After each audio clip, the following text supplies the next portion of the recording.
Hello guys and welcome back to my channel undoubt business, जहां आपके हर doubts clear किए जाते हैं।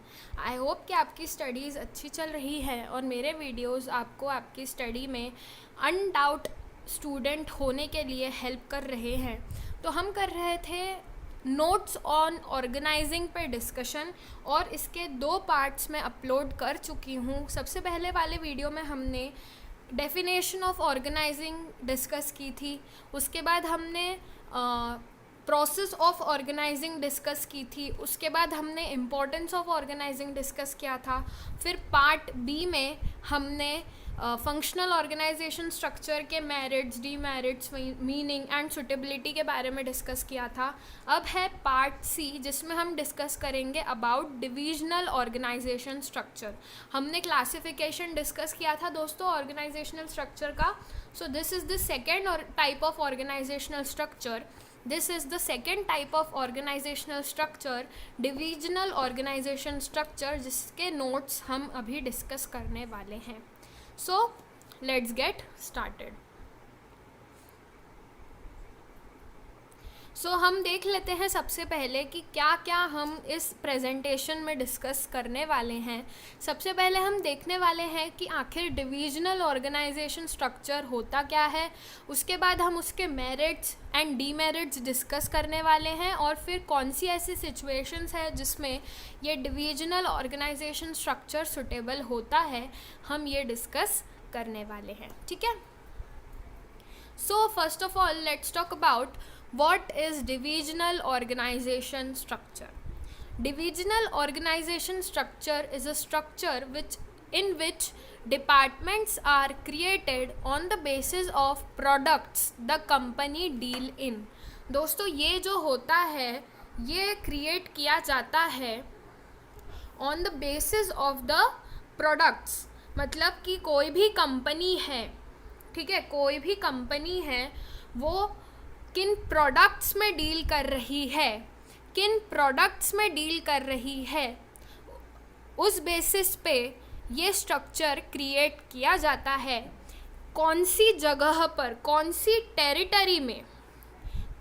टेरिटरी में ये ऑर्गेनाइजेशन है, उस टेरिटरी के बेसिस पे भी ये स्ट्रक्चर क्रिएट किया जाता है। एंड किस रीजन में है इस बेसिस पे भी ये ऑर्गेनाइजेशन स्ट्रक्चर क्रिएट किया जाता है। सो दोस्तों ये एक ऐसा स्ट्रक्चर है जिसमें जो डिपार्टमेंट्स है, दोस्तों यहाँ पर क्या है, डिपार्टमेंट्स है, DEPT। जो डिपार्टमेंट्स है दोस्तों ये या तो on the basis of products हैं, ठीक है, on the basis of territory है या on the basis of region है। सो इन 3 बेसिस पे जो डिपार्टमेंट्स ऑर्गेनाइजेशन में क्रिएट होते हैं उन्हें हम कहते हैं डिविजनल ऑर्गेनाइजेशन स्ट्रक्चर। ठीक है, तो divisional organisation structure is a structure in which departments are created on the basis of products the company deal in. Territory और region is called divisional organisation structure. Clear है दोस्तों। तो देखो on the basis of products कैसे हो सकते हैं, dairy department हो सकता है जो कि डेयरी प्रोडक्ट्स में डील करेगा। Sorry guys. देखो फिर स्टेशनरी डिपार्टमेंट हो सकता है जो कि स्टेशनरी प्रोडक्ट्स में डील करेगा। क्लोथिंग डिपार्टमेंट हो सकता है जो गारमेंट्स में डील करेगा। फुटवेयर डिपार्टमेंट जो सैंडल्स एंड फुटवेयर में डील करेगा। कॉस्मेटिक डिपार्टमेंट हो सकता है जो लेडीज़ के कॉस्मेटिक में डील करेगा। इलेक्ट्रॉनिक डिपार्टमेंट हो सकता है जो कि टीवीज़, कंप्यूटर्स, लैपटॉप्स, ठीक है, टैबलेट्स, इन सब चीज़ों में डील करेगा। सो इस बेसिस पे ये जो डिविजनल ऑर्गेनाइजेशन स्ट्रक्चर है on the basis of products ये बनता है। ठीक है, फिर उसके बाद this divisional structure is further divided into various functions which are performed separately in each product department. So आपके सिलेबस में जो है on the basis of product ही बताया गया है। हमने ये जो डिपार्टमेंट क्रिएट किया, या तो ये स्टेशनरी डिपार्टमेंट होगा, डेयरी डिपार्टमेंट होगा, ऐसे हमने डिफरेंट डिपार्टमेंट्स क्रिएट किए। फिर उसके बाद इन हर एक डिपार्टमेंट में हर एक डिपार्टमेंट में सारे फंक्शंस हो रहे होंगे, प्रोडक्शन हो रहा होगा, परचेस हो रहा होगा, फाइनेंस होगा, ठीक है, मार्केटिंग होगा, ऐसे हर एक डिपार्टमेंट में अलग अलग फंक्शंस होंगे जो कि परफॉर्म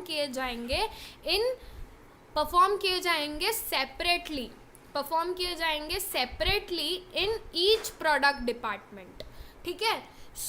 यहाँ पर ये बात की गई है दोस्तों कि डिविजनल ऑर्गेनाइजेशन स्ट्रक्चर एक ऐसा ऑर्गेनाइजेशन स्ट्रक्चर होता है जो कि प्रोडक्ट्स, जो कंपनी जिन प्रोडक्ट्स में डील करती है, या तो उस बेसिस पे बनेगा या किसी टेरिटरी के बेसिस पे बनेगा जहाँ पर कंपनी एस्टैब्लिश्ड है, या रीजन के बेसिस पे बनेगा जहाँ पर कंपनी एस्टैब्लिश्ड है।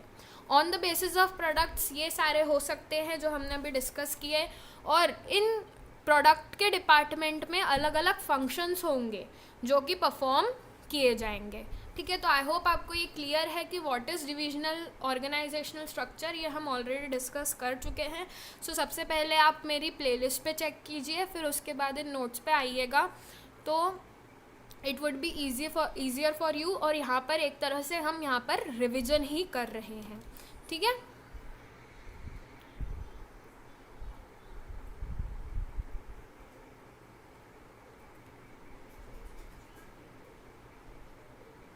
चलिए अब बढ़ते हैं नेक्स्ट स्लाइड पे।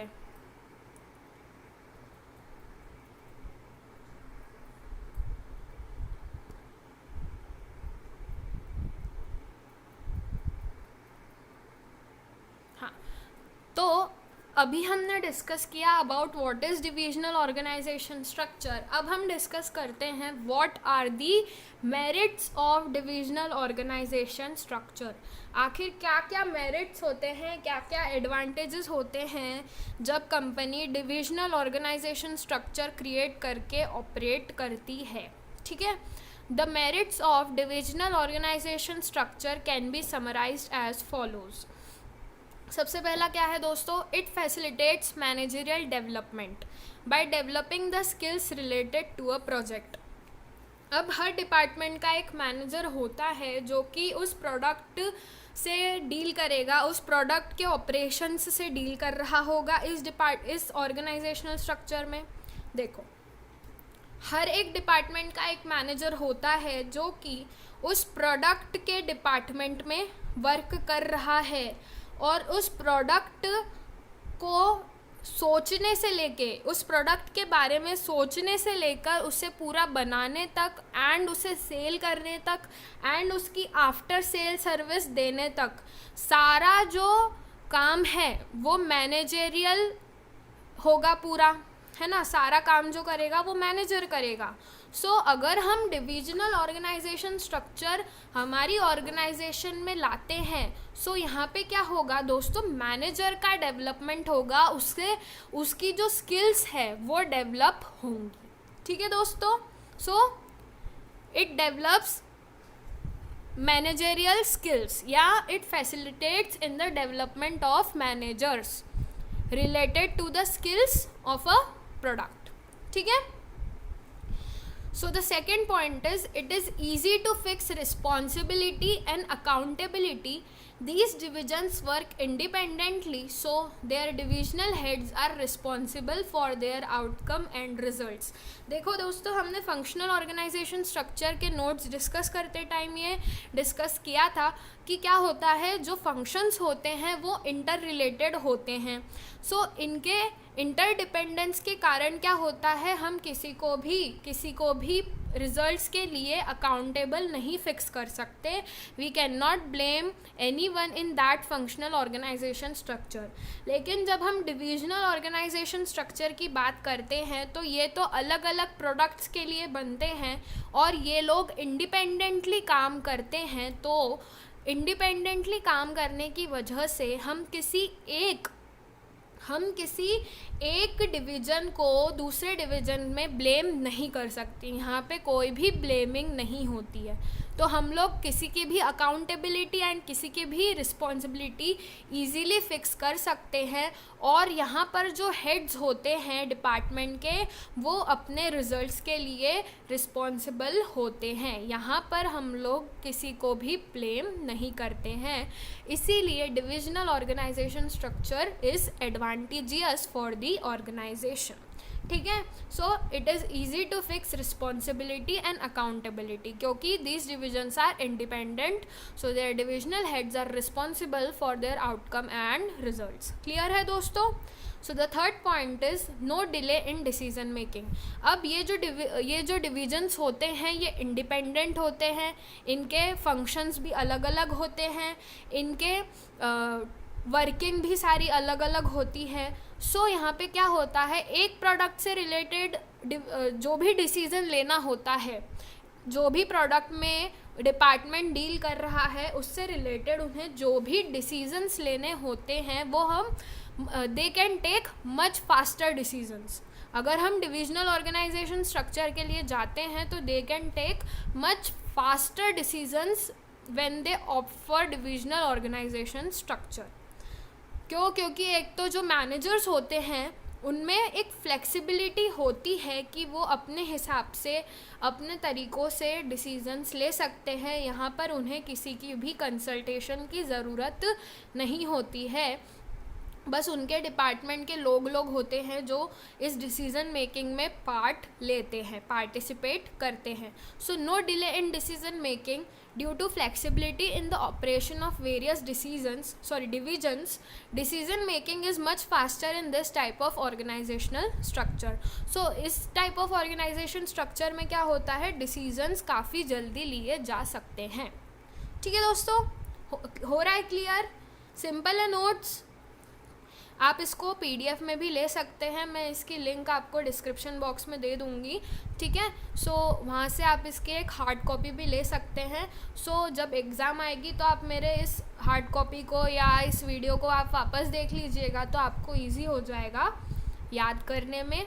ठीक है, so the fourth point is it facilitates expansion and growth because any department can be added without interrupting the already working departments. अब देखो दोस्तों, हर एक डिवीज़न जो है, हर एक डिपार्टमेंट जो प्रोडक्ट के बेसिस पे बना होता है वो क्या करता है, इंडिपेंडेंटली वर्क करता है। सो उसे दूसरे चीज़ों से कोई मतलब नहीं है। अगर ऑर्गेनाइजेशन चाहती है कि they want to grow in some other department, some in other regions, some in other territories, so they can easily grow and expand to other divisions. ठीक है, मतलब अगर कोई कंपनी ऑलरेडी जो फुटवेयर डिपार्टमेंट में काम कर रही है, अगर वो चाहे कि वो इलेक्ट्रॉनिक डिपार्टमेंट में जाना चाहती है, सो वो इजीली जा सकती है। दूसरे जो डिपार्टमेंट्स जो ऑलरेडी एग्जिस्टिंग डिपार्टमेंट्स है उनको कोई भी हानि नहीं पहुंचने वाली, उनमें कोई भी चेंजेस नहीं होते हैं when we opt for divisional organisation structure. तो ठीक है, अगर डिविजनल ऑर्गेनाइजेशन स्ट्रक्चर होता है तो कंपनी का एक्सपांशन एंड ग्रोथ इजी हो जाता है। वर्किंग डिपार्टमेंट्स जो होते हैं उनको कोई भी इंटरप्शन नहीं होता है। ठीक है, so what were the merits? It facilitates managerial development, it is easy to fix responsibility and accountability, no delay in decision making and facilitates expansion and growth. I hope आपको क्लियर है। चलें आगे। So let's talk about the demerits of divisional organisation structure. अब हम इसके disadvantages, इसके shortcomings, इसके drawbacks भी डिस्कस कर लेते हैं कि क्यों किसी ऑर्गेनाइजेशन में डिविजनल ऑर्गेनाइजेशन स्ट्रक्चर नहीं होना चाहिए। सबसे पहला है दोस्तों conflicts. These departments are independent of its working. It has been provided with different resources and funds. अब क्या होता है, इन अलग अलग डिपार्टमेंट्स में ही कॉन्फ्लिक्ट्स होने शुरू हो जाते हैं क्योंकि इन लोगों को अलग अलग रिसोर्सेज एंड अलग अलग फाइनेंसेस प्रोवाइड किए गए हैं, लेकिन फिर भी इन अलग अलग के चक्कर में इनमें क्या हो जाते हैं, झगड़े हो जाते हैं, कॉन्फ्लिक्ट्स हो जाते हैं क्योंकि इनके पास रिसोर्सेज भी अलग अलग है एंड इनके पास फंड्स भी अलग अलग है, तो इसीलिए इनके बीच कॉन्फ्लिक्ट्स कभी कभार हो जाते हैं। So the second point is duplication of work. In divisional organization structure, every function like production, purchase, marketing, etc. are done separately. It creates duplication of work and more resources and funds are used in that case. अब मैंने आपको बताया था दोस्तों, हमने definition वाली slide पे discuss किया था कि इन प्रोडक्ट के डिपार्टमेंट्स में ही जैसे कि बहुत सारे फंक्शंस हैं जो कि अलग अलग परफॉर्म किए जाते हैं हर एक डिपार्टमेंट में.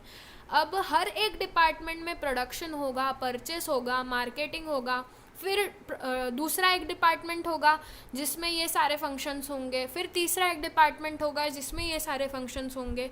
सो अगर एक ही डिपार्टमेंट में बार बार एक ही टाइप का अगर फंक्शन हो रहा है, ये सारे फंक्शंस होते हैं, so there is duplication of work. मतलब फॉर एग्जांपल फुटवेयर डिपार्टमेंट है, ठीक है, फुटवेयर डिपार्टमेंट है, यहाँ पे क्या हो रहा है, प्रोडक्शन हो रहा है, परचेस हो रहा है, मार्केटिंग हो रहा है.